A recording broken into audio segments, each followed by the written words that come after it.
Ayan si Baby Lucas Andre, pinanganak ng 6:04 AM. Baby boy.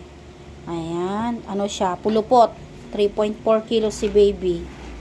Ayan, pangalawang baby po siya.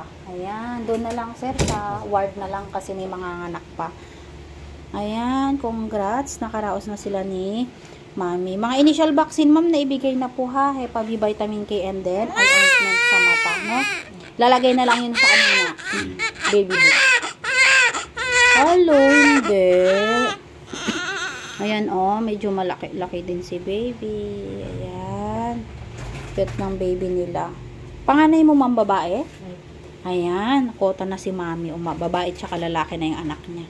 Pero ang sinundan is 2 years. 2 years gap. Ayan, yung baby nila, oh. Huwag mong tatanggalin yung mga, ayan, yung mga puti-puti na yan, ha? Ayan, oh. Mga puti-puti na yan sa mga ano ni baby. Ayan, vernix. Vernix caseosa. Normal lang yun, ma'am, ha? Pampapainit sa ano niya yan.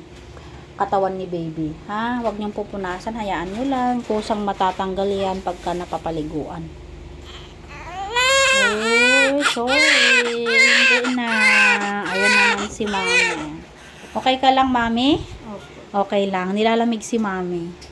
Ayan. Congrats. Nakaraos ka na. Magsasabi ka, ma'am, kung mga nararamdaman ka. Kung nahihilo, nasusuka, masakit batok, bulwak, dugo mo, blurred panlalabo paningin, ha? Kasi lahat yun mga, ano yan, ino-obserbahan namin habang naka-stay kayo ng 24 hours, no? Follow-up, check-up ka dito after 7 days po, no? May problema man o wala, babalik kayo ni baby after 7 days para at least ma-check kayo ulit ni baby mo, no? Ayan, so congrats, stay kayo lang 24 hours, bukas pa kayo makakauwi ni baby, no?